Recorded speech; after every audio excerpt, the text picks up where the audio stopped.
Okay, so thanks everyone for commenting on my first video about my writing progress. It's really helped spur me on this week.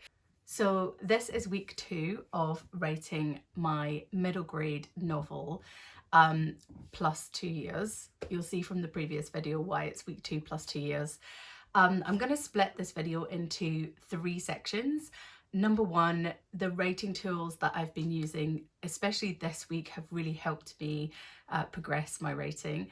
Number 2 is I rewatched last week's video and I realised that I didn't actually tell you guys what changes I made to my plot that made me scrap 20,000 words. So I'm going to do that. And then number 3, what actual progress I've made in terms of word count. So quickly, what writing tools have helped me write this week? The main writing tool has been the London Writers Salon. I mentioned it briefly and I'll link it down in the notes, but I mentioned it last week. And this was, for me, a real game changer. For somebody who really needs that accountability when I'm writing, it's such a simple concept, but it works really well for me. So London Writers Salon was created by Matt and Parol, who I think in lockdown needed to access writing community virtually. It is a community that has both free and paid options. One of the brilliant free options is the free writing hours every day that you can access. Writing hours basically is you have a Zoom call link that you click on, they let you in, there's 5 minutes of a sort of what this is and an inspirational quote, which is really lovely, by the host. It's always hosted by someone. And then everybody goes on mute, mostly leaves their cameras on, and they write for 50 minutes. And then at the end, there is an opportunity to put in the chat what progress you've made, or you can just leave the chat. And every Wednesday they have a social afterwards, so they split everyone into groups virtually, and you can actually talk and network with other writers. And you do, if you do it often enough, you do recognise people who are there regularly. So it might sound quite like a strange concept to you. When I described it, my brother-in-law was like, so everyone's just on Zoom not talking? And I said, yeah, but the beauty of it is that you look up and there's everybody else doing the same as you across the globe writing, and it's actually really inspirational. The other thing that I found really helpful, it's in the diary. You have to join, so you have to be at your desk and join. And if you're not there on that time and it's like 10 minutes in, you do feel like, oh, I've missed a bit, I've missed a bit of that writing time. So you try and join promptly. And there's something about the accountability of being there when other people are also there. I've tried putting writing slots in my diary at times when I haven't been able to make the actual writing hours, but it just didn't work. It doesn't work as well, as effectively. So I'll put the link in the comments and let me know if you have tried it or if you're part of the London Writers Salon community. I'd love to hear about it. And I'll also put the times up on this screen somewhere so that you can see what kind of times each writing slot is. So on to the plot changes that I alluded to in last week's video.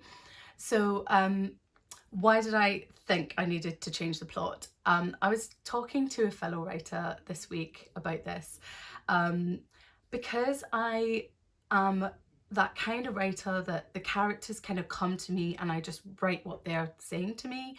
I'm not led by plot. But I know that when I get stuck and I don't feel like writing, it's because I need to have some sort of structure. So I try to then lean into that and plot. And I realised that I wasn't comfortable with the way in which the story was going. And mainly, actually, things that I have missed in the story that are really great dramatic points that I should be writing. For example, I know that it's great when a story starts in the action. So I started the first chapter really in the action and kind of reverse engineered stuff that has happened in order for that action to occur.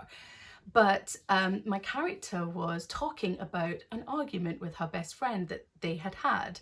There's also there's a particular trait that my character has that she has sort of already accepted by the time I start writing the first chapter. And I just thought that is one of those really meaty things I could write in. The other thing that was a big change was one of the characters that sort of guides my character along. She meets him really early on in the story, and I just felt like so much was going on. She maybe needed to meet him in Act 2 of the story. I've been following the Save the Cat model. I'll probably talk about that in another video. And what I do understand is that it's great if you show a current situation of that character's world, and then when the catalyst happens, they are thrown into this new situation, and the character that sort of guides her through it needs to be part of that new situation. So the other thing was I just hadn't plotted out the end at all. So by forcing myself to write this 5-paragraph story, it forced me to at least put a high level view of where the story was going. So on to writing progress. How many words did I get done this week? So the total across the weekend and this week up to Friday was 3,463 words. I'll put that breakdown up on the screen. I average at about 500 to 600 words per 50-minute writing session because I'm still doing a lot of thinking with that.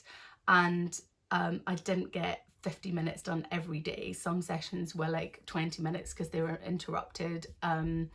I try and do my writing sessions in my lunch break, so sometimes I got interrupted by a call, and I haven't really been doing any of the evening writing, so I'm going to start next week. Hello. Yeah, go on then. So next week I'm going to try and do 2 writing hours where I can and see if I can just progress more, get more time writing and get more words in. Again, thank you for all your comments on last week's video. It's really encouraging, and here's to another great week of writing.